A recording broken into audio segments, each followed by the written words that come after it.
Hey, my name is Dario Mohr, and I just visited Bogota, Colombia for 3 weeks. I would say my experience of the fellowship was, I would say that it cleared away a path for me to re-experience emotions that have been dormant for a long time, allow sort of a sense of childlike wonder and curiosity to come back that really was sort of shoved down due to just the day-to-day life in New York and responsibilities from work and responsibilities that are self-imposed as an artist and an organizational director. Um, so just really having the time to just like not have the autonomy to put a lot on your plate and to surrender to the experience of Apex art really was a pretty profound experience. Preconceived notions of the program were that it was going to require you to, once again, surrender. And for me, that's very hard because I am somewhat of a, I kind of push things forward. It's like even if I'm exhausted and I'm running on fumes, I'm just going to continue pushing. And to get that satisfaction of having completed something, whether it's a grant or whatever it is that I'm working on, an art project, work for my day job, I'm always just like going to push it forward and at least go to bed knowing that I spared myself of the guilt of not having done what I put on my plate for that day. And for those 3 weeks, you really can't do that. Like you're supposed to just like let everything take a beat for the entire time that you're there.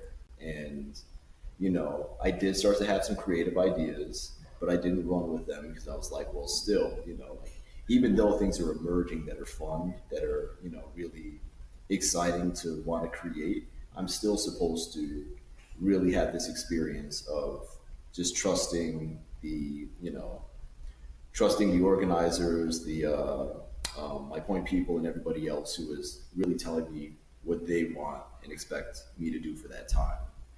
And I think that for me, that's a very unique experience, and it's something that I don't often do. Like just be at the will of other people completely. I like to have a lot of autonomy, do things my own way, and organize things that are and get results. And here, like really, it was just about taking a back seat and being on the journey. And I think for that, I think it was yeah, something I really just had to trust. And I don't know, Stephen, Nia, they were my gurus here. Like I had to kind of just like let them kind of like guide the ship, and I had to sit back and enjoy the journey, which was a different experience, but it was really fun. I've been to the Grand Fetish Market in Togo, and it's the largest voodoo market in the world. And it's outdoor. It has like severed dog heads and many different types of like instruments and amulets and things that you could use. They're called fetishes for this religious ancient practice or Buddha. And so I've seen a lot, but I didn't. I don't think I was prepared to go to the magic market in Bogota because they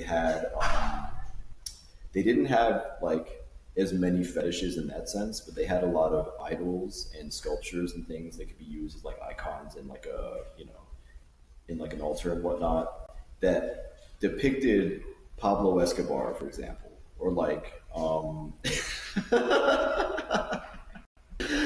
or a rebel soldier with a gun, and just a faceless, nameless soldier.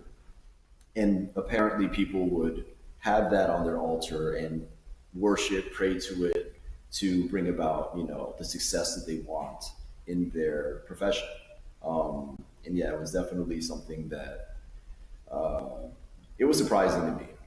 And yeah, there were a lot of other, kind of more innocuous ones, examples of icons like the troll or the elf. There were a lot of like sprites and things like that from like fantasy folklore that were also used on altars. Like that took me aback in a different way. Like that was whoa, I'm surrendering to experience like a lot of new things that are part of this world that I may not always agree with, but I'm glad and grateful that I'm having this experience to know how some people in the world think and practice their spirituality. Obviously, that's something tied to, closely connected to me and my practice in art and, the way that I live my life as well. So, I would say that that was a novel experience that, and a surrendering experience. That was what I came for in terms of like new experience, blew my lid off. Did not expect to have such surprise and so many questions, and that's really what I wanted to come away with from this entire experience. So my experience as a Black American in Colombia was actually it great. I mean, honestly, I thought that everyone was very warm, everyone was very friendly, despite the language barriers. They still, just were very affable. I had a couple instances where somebody noticed that I wasn't able to speak Spanish like very well, and they started like snickering or laughing, or I could tell they were kind of making jokes and things like that. But that doesn't really bother me. And they're strangers, it's whatever.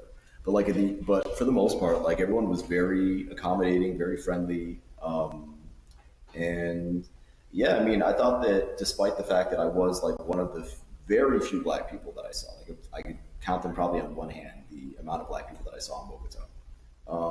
Maybe about seven. But yeah, but for the most part, yeah, I didn't feel out of place. I didn't feel like people were staring. I felt like everyone was just, living their own lives. Like one thing that I felt very comfortable about, and one thing that I love when I go to different countries is just like if I see other people that stand out even more than me in some way, like either by behavior or by dress. Like Bogota is very LGBTQ. There are a lot of couples showing a lot of public displays of affection, which is something that I guess I knew a little bit about, but I didn't know to the extent that like people were so comfortable and open with who they were, and that made me a lot more comfortable. Even despite being like one of a few Black people there with long dreadlocks and just being who I am. So I definitely had a great experience in Bogota. I won't say that anything really gave me pause regarding my race there. Oh yeah, I mean after Pride, I mean I was hungover or whatever the next day, but I was good. Like I felt like it was just a fun time. We just ended up, by we, me and whoever I can still hang out with, who I've like connected with, whether an expat from one of the English language exchanges from the meetup groups, Nia, who we would talk to once a week, Leander, talk for, way past the time we're supposed to talk about things. And I was like, yes, I get my supply of human interaction. And, but yeah, just really enjoying just connecting with people when I could. And I think just deciding after that point that I'm going to just really kind of shed anything else that is inhibiting me from fully leaning into this experience. In the beginning, I think there's a little bit of resonance about just not knowing the language, not trying to be, not trying to, like almost making yourself a little bit smaller to seem more, because you don't want to seem impolite. And I guess also there's a racial aspect of it. You don't want to be that Black guy who, kind of like may justify certain implied biases or something in someone's mind. And I think after Pride, I was like, woo, like it's cool. Like, I've already like ripped the Band-Aid off in so many other ways, like in terms of surrendering to the experience. And I don't know, it's just, I think by that point, I just was open to whatever, and I was just excited about the experience. Having so much time to myself during the fellowship, honestly, was at home. Like every time that I've traveled, well, the past 3 summers that I've traveled, I did it alone. Well, I had a tour guide actually. When I went across West Africa, when I went to Kenya, I was pretty much alone. Yeah, I mean, I made friends basically alone wherever I went. And I do like to travel alone often. So like, yeah, I mean, I love it because you kind of make fast friends with whoever's around, and they're deep connections. Like I have some of the best conversations that I have all year when I travel, and I really do believe that a lot of my blessings come from that experience of just immersing yourself in a new environment alone. And I'm trying to do that as often as I can. And yeah, this was such a blessing to be able to have, the opportunity to travel alone, and for a pretty extensive period of time. 3 weeks, I think, is pretty extensive, even though it's shorter than the average Apex fellowship. And, I definitely continue to welcome it. I really appreciated being in a country that seemed to be predominantly indigenous, at least by our standards. by their standards, it may be they may be predominantly white. I don't know, but like I know a lot of them, if they were here, they would probably be seen as indigenous or of color. And I thought that that was I really appreciated being in a country where I really was the majority of people had indigenous blood, and I knew that I was able to learn a lot, and it really just enabled me to keep my eyes open and really just take in all the nuances of culture and even like what seems to be indebted to the indigenous culture that is continuing through you know just modern everyday people. Yeah. Yeah, now that I'm home, I think that the fellowship definitely is going to impact the way that I work in terms of Enclave. So my arts organization, Enclave Arts Alliance, like we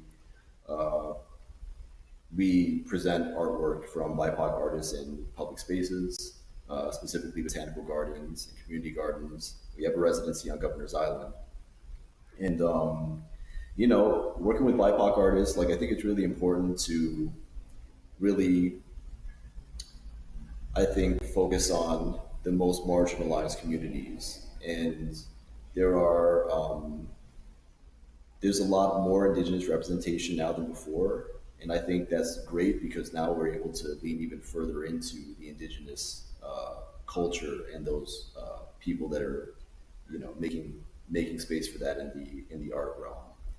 And yeah, I mean, it's definitely important to continue the legacy of these cultures. And I think that being in a country that has such a strong history and presence of the indigenous people of the Andes really did inspire me to, do a little bit more research here and, maybe just learn more about other artists who are continuing that and see if that could also be, paid forward through Enclave.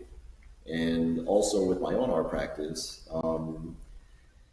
I mean, I would say in a different way. I would say for my art practice, taking more time to step away, to reflect. I would say for the past like 7 years, it's just been, you know, get in the studio like several days a week, churn out this project by the end of the residency, have the show, and then move on to the next project immediately afterwards. And that's pretty much how I've worked. Almost like thrill seeking mode, like thrill seeking mode slash when you're getting burnt out, like just, on fumes, get it done, and then get that dopamine hit of feeling like you've successfully accomplished something. And it's not sustainable. Like it's fun for a long time. Like I was able to keep it fun for many years. But I do think that, I mean, it is also important to experience peace. And I'm starting to really lean into the importance of that, through my meditation practice and things that I was able to continue um, in Bogota. I even created a little altar for myself on the desk. So I would, pray there and, be able to continue practicing my spiritual practice there. Um, and also like know that there wasn't really, at least during that time, I didn't have anything that I needed to do, not self-imposed responsibilities. And I think, yeah, in terms of my art practice, taking more time to maybe just, throughout the year, not have any art responsibilities. Maybe just go 6 months without a studio more often. Maybe just make a few less art projects. Just because you get an idea doesn't mean you need to run with it immediately. Like maybe take a little bit more time, let it germinate, and get to it when you get to it, and not always strike when the iron is hot. So those are some of the lessons that I took from this extra.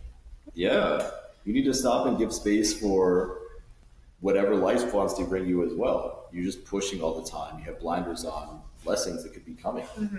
And you have to be both in the receptive mode. You have to be on the receptive mode like about half the amount of time of life at least. Like I feel like, or at least a lot more than a lot of us give ourselves time for. I know a lot of artists like me who are very ambitious, and they're, it's like, and we're all inspiring each other to continue like pushing forward, and a lot of artists who are doing social justice work, and we're organizational, leaders who are doing social justice work, and it's like, so they're galvanized by each other, by their peers, and by the mission, and they're really doing really fantastic things. But we can't have it be to the detriment of ourselves. Like we are people too, and we need to make sure that we're also prioritized, and that means we got to have our life work balance. That's relevant for art as well, not just for the day job. Any tips for an upcoming international fellow? I would say definitely just lean into what is being suggested. I mean, I will admit that I found ways to add some extra things to my itinerary. I did not have a lot of dormant time, and that's just how I like to live my life. It's like uh, I like to have lots of experiences and adventure and try new things and whatnot. And if you're also that way, I mean, just see what else is out there too. Like, obviously, you'll be surrendering the whole time to what is asked, but there's also plenty of time for you to be, to think about, what else is going on. Like, best probably in some ways because you're on the ground level. Like, you'll hear about something, you'll just wander. And yeah, I ended up wandering down the street and I discovered this outdoor festival. There was like a huge concert one night. And yeah, there were like, I don't know, like at least 1,000 people outside, like drinking, enjoying the show. And it was like a several band concert, like, like a crazy long set list. And it was free and it was fun, and sometimes you don't find those things until you stumble into it. But I would definitely recommend, like, while you're there, not completely just like just sticking to the itinerary and then going back to the Airbnb. That's boring. Like, just go out and explore. And that's what I did. I didn't like look things up. I didn't see, like, top things to do in Bogota. Like, I just, like, after my events or whatever, I just continued walking around. Yeah, definitely just go with an eye for adventure, and yeah, just try and have a good time, and don't be distracted by anything work related. Like, if you have any work or any projects or anything like that, like, just really try not to, like, be caught up in that.